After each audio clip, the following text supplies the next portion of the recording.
நேயர்களுக்கு நம்ம ஒவ்வொரு நாளும் ஒவ்வொரு பதிவும் பார்த்துட்டு வருவோம்ல. அதன் அடிப்படையில இன்னைக்கு வியாழக்கிழமை போது நம்ம எப்போதுமே திருக்குறளோட கதை தானே பார்ப்போம். அந்த திருக்குறளோட கதை என்னன்றத இந்த பதிவுல பார்த்துடலாமா? என்ன அப்படின்னா, ஒருத்தர், அதாவது கமல் அப்படின்னு ஒருத்தருக்கு 2 பிள்ளை. ஒரு பிள்ளை பேரு மகா, இன்னொரு பிள்ளை பேரு மதன். இவங்க 2 பேரும் வளர்ச்சி அப்படின்றது சடசடன் ஆயிடும். அந்த மாதிரி வளர்ச்சி மதனும் மகாவும் சிறிய பிள்ளைங்களா இருந்தவங்க பெரியவங்களா வளர்ந்துடுறாங்க.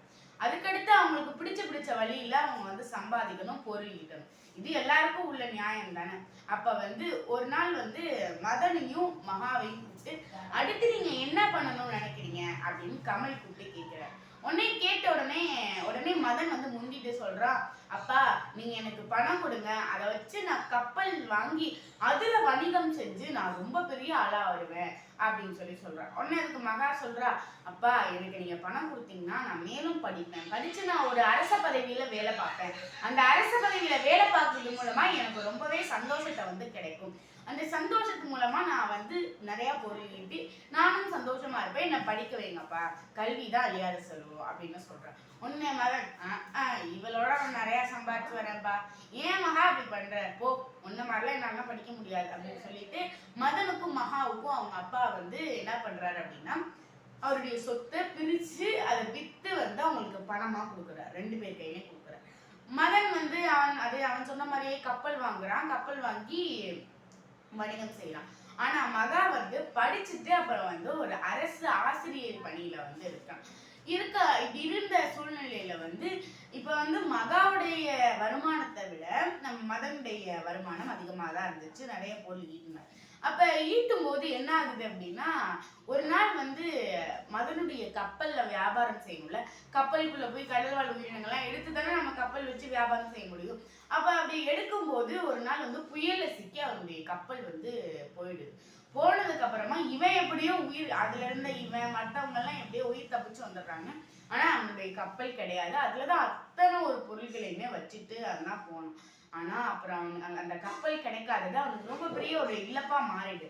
அதுக்கப்புறமா குடும்ப செலவுன்னு ஒண்ணு இருக்குல்ல, குடும்ப செலவு பார்க்கணுன்றதுக்காண்டி அங்கங்க கடன் வாங்குறான். கடன் வாங்கி கடன் தொல்லைகளும் அவனுக்கு அதிகமா மாறிடுது. அப்புறம் ஆனதுக்கு அப்புறமா அவன் தங்கி மகா கிட்ட போய் கேட்கிறான். அக்கா மகா கிட்ட போய் கேட்கிறான். கேட்டு, அக்கா நீங்க சொன்னீங்க, நான் கேட்கல, நீங்க கல்வி கத்துக்கிட்டீங்க, இன்னைக்கு உங்க வருமானம் என்னோட கம்மியா இருந்தாலும் இப்போ உங்களுக்கு இந்த வருமானம் நிரந்தரமானதா இருக்கு, ஆனா என்னுடைய வருமானம் போச்சுக்கா அப்படின்னு சொல்லி அழுகுறான். உடனே மகா என்ன பண்றா, ஆமா நான் அப்பயே சொன்னேன், கல்விதான் அழியாத செல்வம், செல்வம்லாம் அழியக்கூடிய செல்வம், நம்ம சுத்தி இருக்கிற எல்லாமே அழிஞ்சிடலாம், ஆனா நம்ம கிட்ட இருக்கிற கல்வி சாகும் வரைக்கும் இருக்கும், ஆனா நீ அதை புரிஞ்சுக்காம அப்படி பண்ண, இப்ப அப்பா கொடுத்த முதலீடும் போயிடுச்சு, நீ சம்பாதிச்ச வருமானமும் போயிடுச்சு, அவ்வளவுதான். இப்ப நீ நிக்கிறது என்ன பண்றதுன்னு தெரியாத சூழ்நிலை. ஆனா இதுவே நீ கல்வி கத்துக்கிட்டு இந்த பணியை செஞ்சிருந்தனா இந்த நேரத்துல என்ன செய்யலாம் அப்படின்ற முடிவை கூட நீ கரெக்டா எடுத்திருப்ப.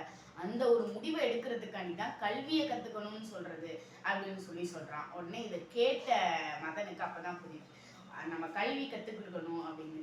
ஏதாவது சொல்லுவாங்கல்ல, காலம் போன கடைசியில என்ன பண்ணி பிரோஜனம் அப்படின்னு சொல்லுவாங்கல்ல, அந்த மாதிரி இவனும் நிறைய காலங்கள் போயிடுச்சு. அதனால இவனாலேயே திரும்ப எல்லாம் படிக்க முடியாது.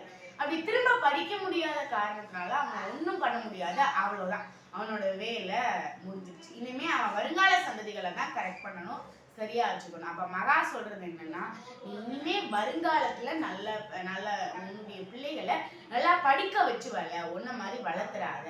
நீ இப்ப யோசிக்கிற, நீ ஏன் படிக்கலன்னு இப்ப நீ யோசிக்கிற, ஆனா இப்ப நீ யோசிக்கிற மாதிரி உன் பிள்ளைகள் யோசிச்சிடக்கூடாது அப்படின்னு சொல்லி அவ உதவி பண்றா. அவனுக்கு பொருளிடுறதுக்கு திரும்பவும் உதவி பண்றா. உதவி பண்ணிட்டு சொல்றா, திரும்பவும் என்னைக்குமே கல்விதான் அழியாதது. இன்னைக்கு நான் நல்ல நிலைமையில இருக்கேன்னா அது கல்விதான். இன்னைக்கு நீ இந்த நிலைமையில நிக்கிறனாவும் அதுக்கும் காரணம் கல்விதான். நீ கல்வி கத்துக்காததுனால இந்த நிலைமையில இருக்க, நான் கல்வி கத்துக்கிட்டதுனால இந்த நிலைமையில இருக்கேன். அதனால எப்போதுமே கல்விதான் அழியாதது அப்படின்னு சொல்றா. இதைதாங்க திருவள்ளுவர் சொல்றாரு, கேடில் விழிச்செல்வம் கல்வி ஒருவருக்கு மாடல்ல மற்றவை அவை அப்படின்னு. அதாவது நம்ம கல்விதான் என்னைக்குமே அழியாதது அப்படின்னு சொல்லியிருக்காரு. இதனால எப்போதும் கல்வியை படிப்போம், நன்றாக வாழ்வோம், நலமுடன் வாழ்வோம் என்று கூறி உங்களிடமிருந்து விடைபெறுவது நான் உங்கள் ஸ்ரீ ரவிராஜ். ஊராட்சி ஒன்றிய நடுநிலைப்பள்ளி சவாய்ப்பட்டியில் நான் 8ஆம் வகுப்பு பயின்று வருகிறேன். நன்றி, வணக்கம்.